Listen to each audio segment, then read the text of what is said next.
அனைவருக்கும் வணக்கம். எத்தனை பேர் அம்மா கேஸோட அப்டேட் என்னவோ அதை சொல்லுங்க அப்படின்னு கேட்டிருக்காங்க. இப்போ நம்ம மேல்முறையீடு போயிருக்கோம். மேல்முறையீடு இவ்வளோ நாளாக போடாமல் இருந்ததுக்கு ஒரு முக்கிய காரணம் இருக்குது. அது இப்போ சொல்ல முடியாத ஒரு சூழ்நிலை. இப்போ திட்டத்திட்ட நம்மளுடைய வழக்கை தள்ளுபடி பண்ணி ஒரு 100 நாட்கள் கடந்து போயிடுச்சுங்க. இந்த 100 நாளாக நம்ம ஏன் போடாமல் இருந்தோம் அப்படிங்கிறதுக்கு ஒரு முக்கிய காரணம் இருக்குது. அதனால தான் நம்ம மேல்முறையீடு பண்ணாமல் வெயிட் பண்ணிக்கிட்டு இருந்தோம். இப்போ நம்ம மேல்முறையீடு பண்ணியிருக்கோம். நம்பரு வந்துருச்சுங்க. இதுக்கப்புறம் நமக்கு ஒரு தேதி போட்டு தான் நம்மளுடைய வழக்கு விசாரணைக்கு வரும். அப்போது நீதியரசர் அவர்கள் என்ன சொல்கிறாரு அப்படிங்கிறத நம்ம பொறுத்து இருந்து தாங்க பார்க்கணும். தொடர்ச்சியாக பள்ளி தரப்பு என்ன பண்ணிக்கிட்டு இருக்காங்க அப்படின்னு பார்த்தீங்கன்னா, ஒரு சில யூடியூப்ல பேச வைக்கிறாங்க. எப்படி பேச வைக்கிறாங்க அப்படின்னு பார்த்தீங்கன்னா, அந்த பள்ளி தரப்பு ரொம்ப ரொம்ப நல்லவங்களாம். அவங்க மீது எந்த ஒரு தவறும் கிடையாதான்.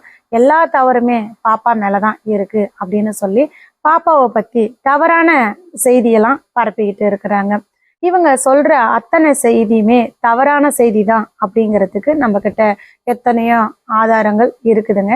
அதை நம்ம தக்க சமயத்துல தான் வெளியிடணும். நம்ம ஆரம்பத்துல இருந்து இன்னை தேதி வரைக்கும் பாத்தீங்கன்னா நமக்கு எழுப்பின அந்த சந்தேகங்கள் எத்தனையோ கேள்விகள் கேட்டோம் இல்லைங்களா? எத்தனையோ யூடியூப்ல எத்தனையோ பேர் கேட்டிருக்காங்க.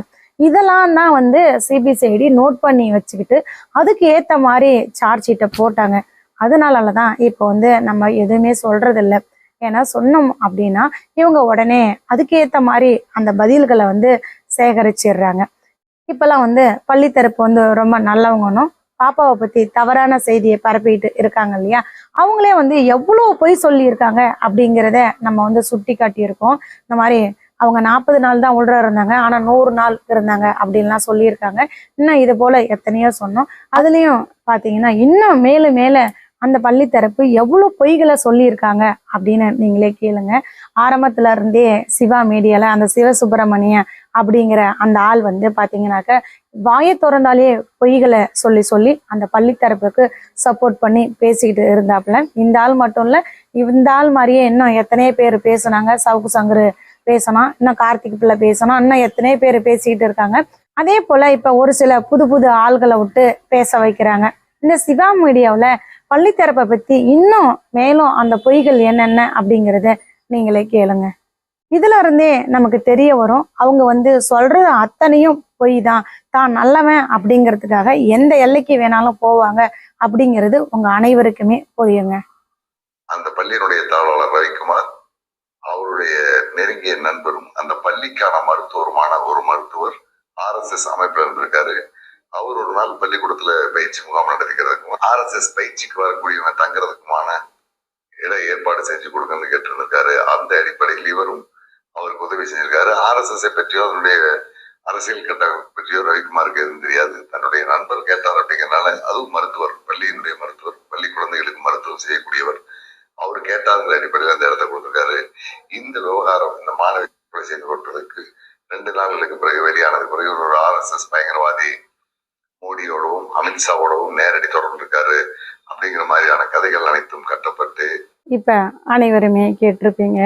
அந்த சிவா மீடியால அந்த சுப்பிரமணியன் என்ன சொல்றாரு அப்படின்னு பாத்தீங்கன்னாக்க, இது அவரா சொல்லல, பள்ளி தரப்பு சொல்லி கொடுத்துதான் பேச வைக்கிறாங்க.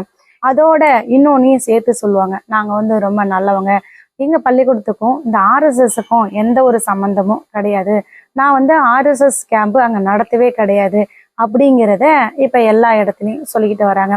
இந்த RSS கேம்புங்கிறது அங்க எப்படி நடந்தது அப்படின்னு பாத்தீங்கன்னா, அதாவது அந்த ரவிக்குமார் இருக்கான் இல்லைங்களா, அவனுக்கு ஒரு நெருங்கிய ஃப்ரெண்டு தான் ஒரு மருத்துவர்.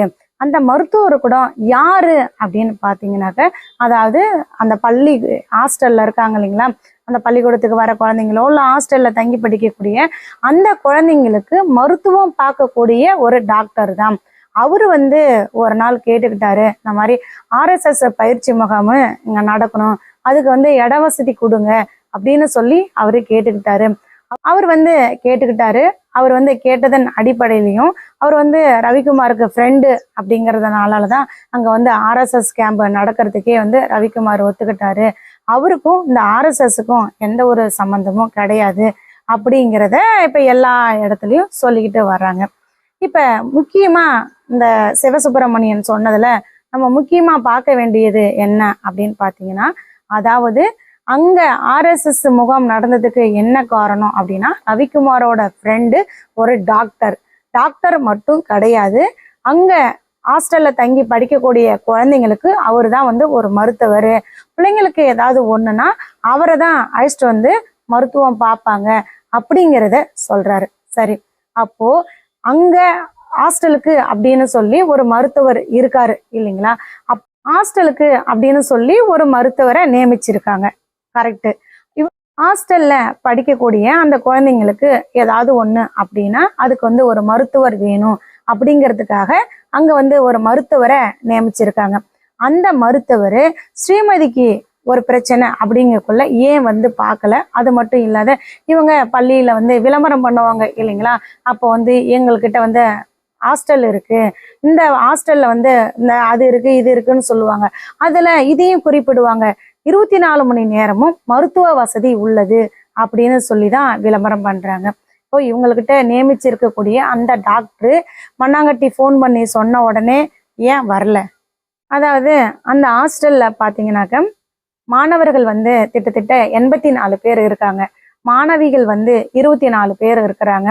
அப்புறம் அங்க வந்து எவனா லொட்டு லோஸ்க்கு எத்தனை பேர் அங்க தங்கியிருப்பாங்க. இவங்க எல்லாருக்கும் சேர்த்துதான் ஒரு டாக்டரை அங்க நியமிச்சிருக்காங்க. அந்த டாக்டர் கண்டிப்பா எந்த நேரமும் அங்கேதான் இருப்பாரு. அப்படி இல்லைன்னா ரொம்ப பக்கத்துல தான் நியமிச்சிருப்பாங்க. ஏன்னா ரொம்ப தூரம் பிள்ளைங்களுக்கு ஏதாவது ஒண்ணுன்னா ஓட முடியாது இல்லைங்களா? முதல் உதவி எடுத்ததும் செய்யணும் அப்படின்னா கண்டிப்பா அங்க ஒரு மருத்துவர் இருக்கணும் அப்படின்னு அங்க நியமிச்சிருக்காங்க பள்ளிக்கூடத்துல. அப்போ மண்ணாங்கட்டி பார்த்துட்டு போய் சொன்ன உடனே சாந்தி உடனே யாருக்கு ஃபோன் பண்ணணும்? அந்த மருத்துவருக்கு தானே ஃபோன் பண்ணணும். அங்க ஏன் அந்த மருத்துவர் வரல?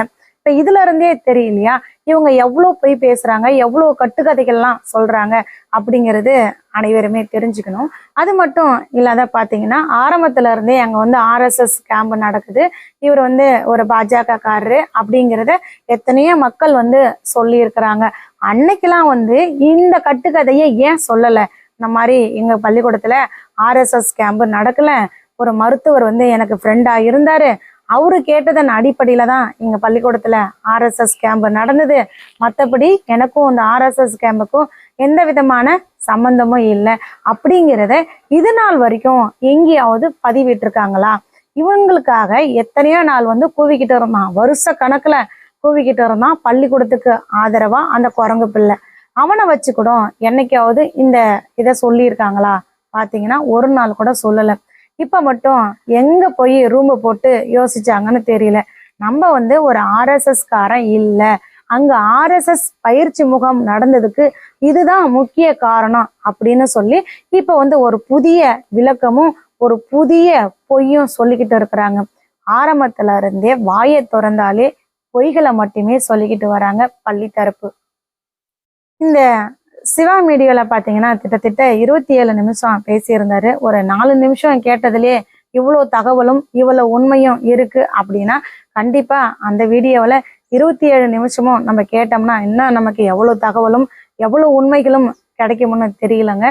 அதாவது தப்ப துணிஞ்சு பண்ணுவானா, ஆனா அந்த குற்றத்தை மட்டும் ஏத்துக்க மாட்டேன் அப்படின்னு தன்னை காப்பாத்திக்கிறதுக்காக என்னென்ன வேலைலாம் பார்த்துக்கிட்டு இருக்கான் அப்படிங்கிறத நீங்களே பாருங்க.